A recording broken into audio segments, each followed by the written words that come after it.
your bathing. Okay, this is the most difficult part already. Let's start part. Okay, so what do you need part? You'll need multiple of what?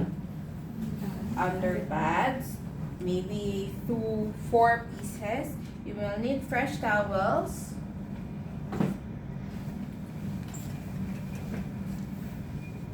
And yes, Sorry.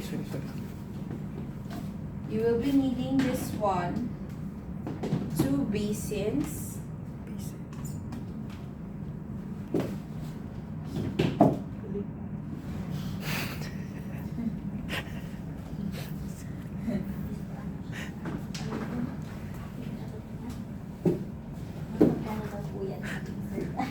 Okay. I don't know, but you can check on IKEA. Dollar plus also.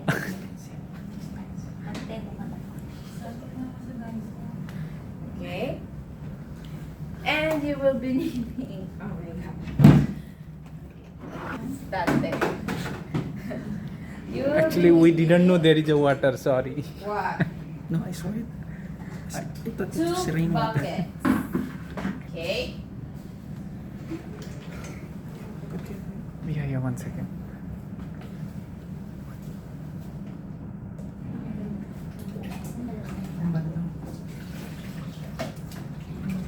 Now, you have to consider also what?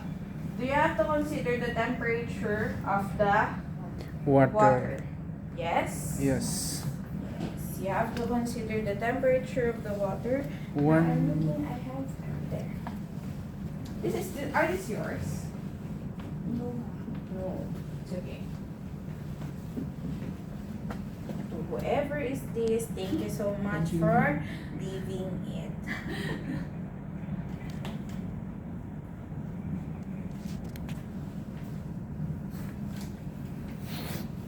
I'm still gathering the materials, huh?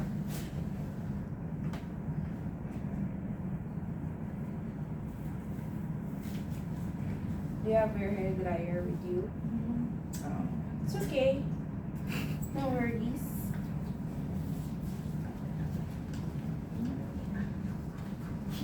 Yeah. Okay. Why did I ask you to buy a shower gel? Why? Because what? Now it's modern times. We're not going to use the soap anymore. Why? Because for me, it's going what? It's the unhygienic to use the soap bar in multiple areas. And of course, what? Use it to the patient. Today I'm a cameraman. It's okay.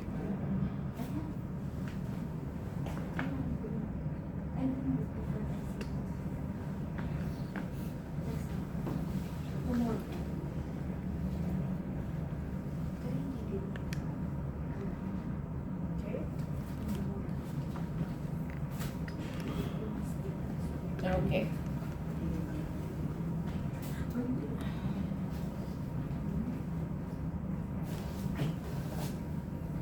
In your hair, hygiene, in your head, when you're actually taking hygiene to your patient, you have to what?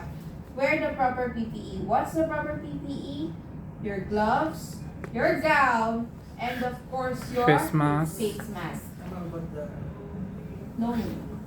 Why? Why is it? Do I need to use the gown or the apron? Are you going to get wet? There's a possibility of you going to get wet, right? Yes, ma'am. And during this time, when you're doing the hygiene and grooming, you also need a partner.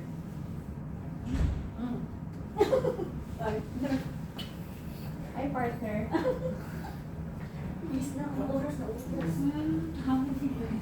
Come, Sir Dante. Wear gloves, remove your jewelries and everything. Again, prior to preparing your materials, inform the patient what? Once you have gathered the materials, ensure that the bed is locked, ensure that the side discs are up, and of course, provide privacy to your patient. That is and of course, you already have finished doing your hand hygiene. Okay? All of those are what? The basic in doing anything to your patient. Now, first and foremost, doing this one, you have to what? Remove the Headboard. yes, the headboard. Why do I have to remove the headboard? Because of course you're going to be cleaning the head of the patient. This one. Okay? The sides are up. Huh?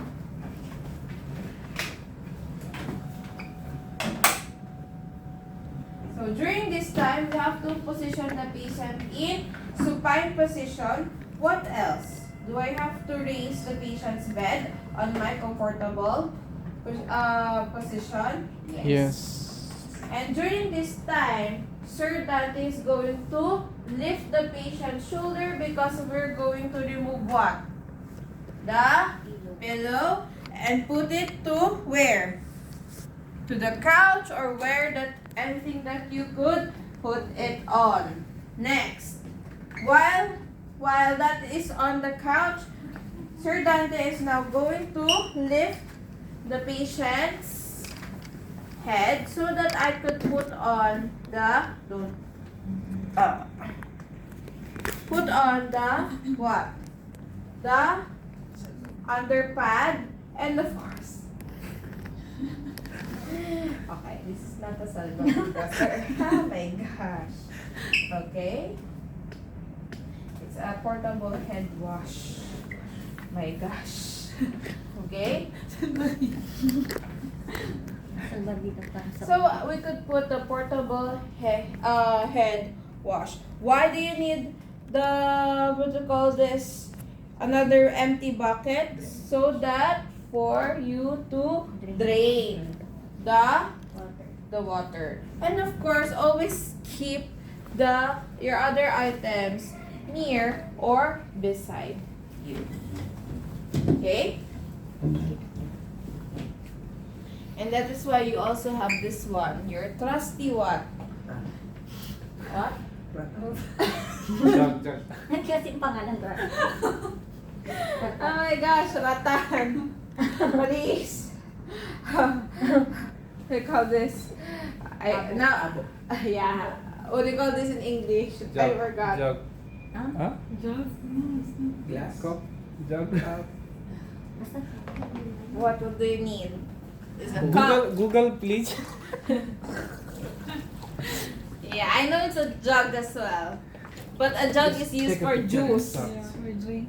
For drinking, right? Okay. Alright.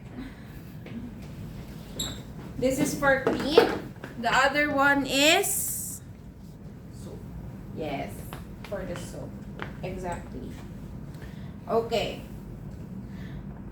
I like the smell of it. Okay. So, again, you have to inform the patient that of what you're going to do. Once you have already informed the patient, you know that it's going to be what? Overall already.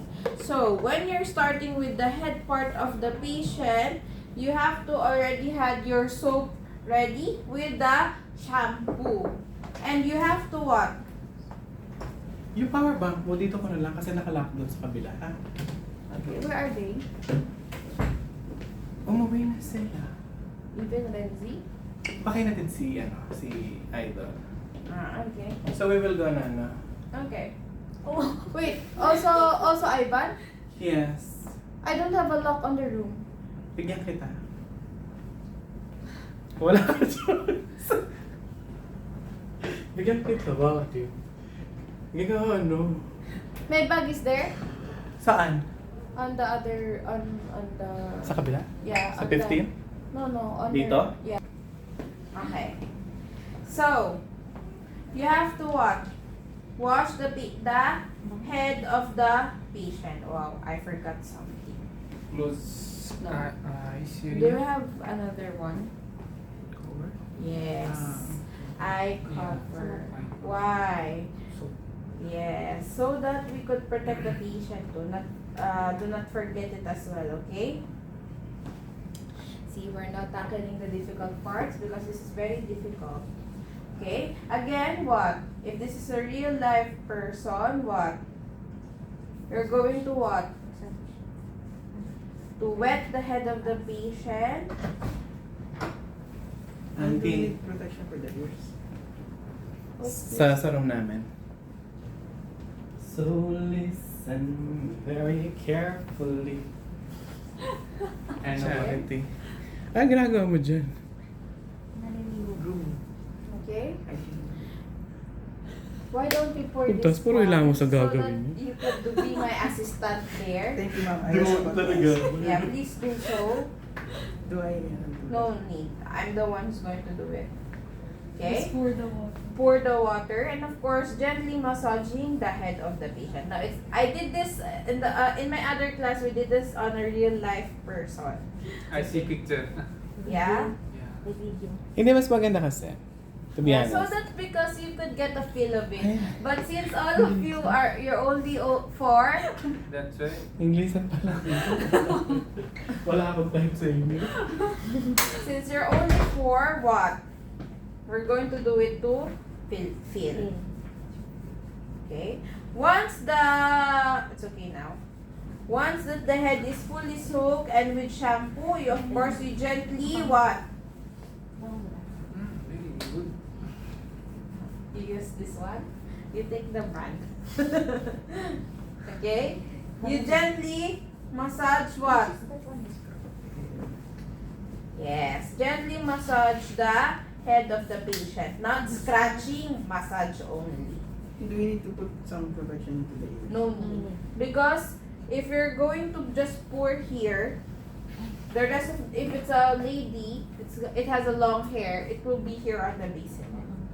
But since this is a man, it won't be long enough so that the ear would be what? Be too much wet. Okay? After this one, we will now rinse the head of the patient. We get the other, Can I put it here? No. yeah, you can put it there. Then this one. Yeah. Actually, you have one there, but of course, you want to make yourself difficult. Can I? Do it here on the other side. Can I? Yes, of course. You want to, I want to to try. feel it? Okay. You can. So, like this. Feel to feel. I want to make feel that. Okay. Like this one. Yeah. Don't be afraid. Pour more, sir. Because if this is a real life human being, Like this one. yes.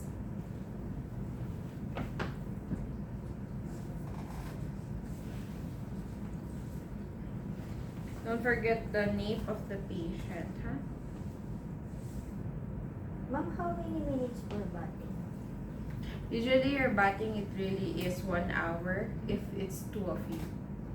Because if you're going to be bathing an unconscious patient, what? It's going to be what? Very, very difficult. Unconscious, ma'am?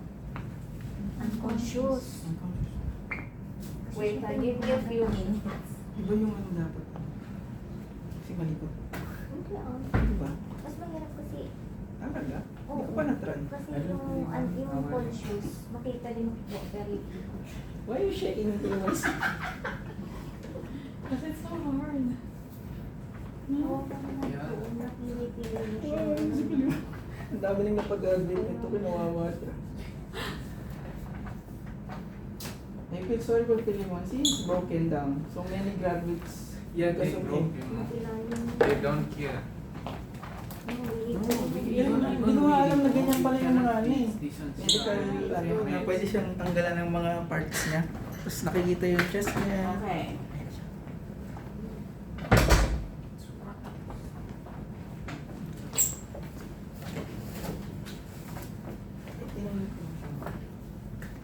Bakit ka nang gan? Kinaya mo siya. Bakit na yan? May remove. Another gloves, please. It's okay. Why? Your next partner, that's why we encourage the two of you, because your other partner, what will he do is he will now what? Start to remove the hair washer. The salmabida in your term. Okay? Why? Okay. Yeah, wait. For a while, sir. We're going to do this in process. Now, of course, the next or the other NA, what is he or she or her role is to what? Gently what? Lift the Lift the hair. patient. Put on the dry. Now you need to remove. Yeah, that's why you have to be very careful. Dry what? Dry towel. And now what? In this case, sir would be removing the, yeah, and as you can drain it already. While doing this, now, there is no what? There is still what? There is the underpad. You can now dry the patient's head. Okay? Also the ears of the patient. And this time, no need to rise the head side, right? No need. Now, if you don't have, what do you call this? If you have a hair dryer, that is the time now that you're going to raise the patient's head of bed. So that what? You're going to place this one back, the headboard. Put this on the side.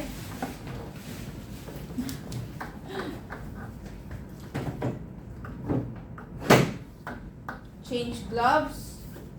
And of course, now position the patient in what? That's very good shampoo, huh? What's that? You use that one?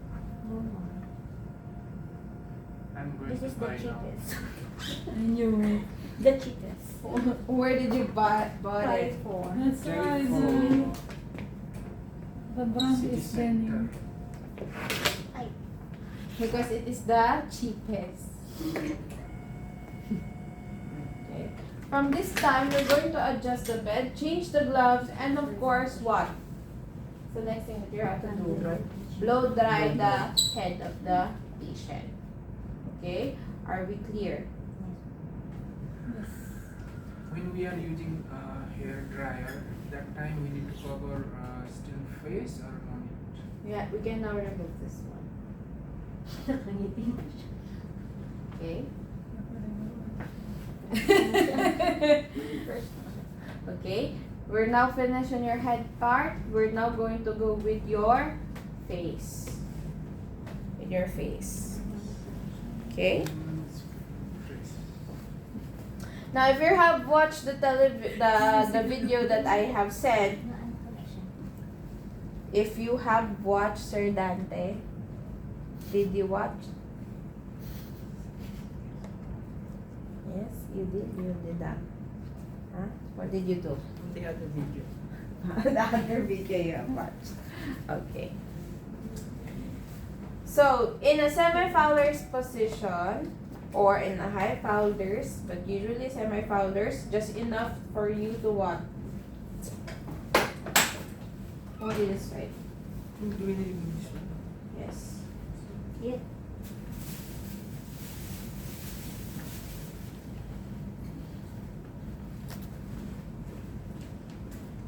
Okay, I need one more. Do we have first aid? Yeah, Suleiman feeling fresh, that's why he is smiling. Okay. Assuming this is the dry na, what do you call this? Towelette. Dry towelette. Because we didn't brought one, we only take what is available. We will not inform them. Okay? There is a still towelette. Okay. You're so lucky. Small ones. Yeah, you guys are so lucky. Even though you haven't brought any. Okay, this one. I'm going to use this one. Okay. Okay. Using your underpad, now you're going to put it over the chest of the patient. Okay? Then, the first one would be the one who's going to put the soap and